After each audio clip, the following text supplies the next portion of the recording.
நகைச்சுவை கதை. செத்துப்போன ஒருவன் நகரத்துக்கு அனுப்பப்பட்டான். நரகத்தில் 3 விதமான தண்டனை முறைகள் இருந்தன. மூன்றையும் பார்த்துவிட்டு எந்த தண்டனை ஏற்றுக்கொள்வதென்று அவனே முடிவு செய்து கொள்ளலாம். அன்று சொல்லப்பட்டது. முதலாவது, அறைக்கு போனவன் அங்கே எல்லோரும் தலைகீழாக நின்று கொண்டிருந்ததை பார்த்தான்.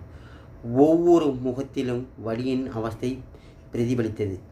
இது வேண்டாம் என்று அடுத்த அறைக்கு போனான். அங்கே எல்லோரும் தலையில் பனிக்கட்டிகளை சுமந்தபடி இருந்தார்கள். பனிக்கட்டிகள் உருகி வழிந்து கொண்டிருக்க அந்த குளிர்ச்சியில் ஜில்லிட்டு நடுங்கிக் கொண்டிருந்தார்கள். ஒரு நிமிடம் அந்த வேதனையை எண்ணி பார்த்தவன், ஐயோ இதுவும் வேண்டாம் என்று அடுத்த அறைக்கு தாவினான். 3வது அறையில் ஆச்சரியம்.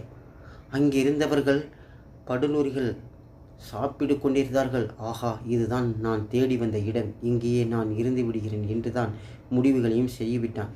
நீங்கள் போய் இந்த குழுவில் சேர்ந்து கொள்ளலாம் என்று அனுமதி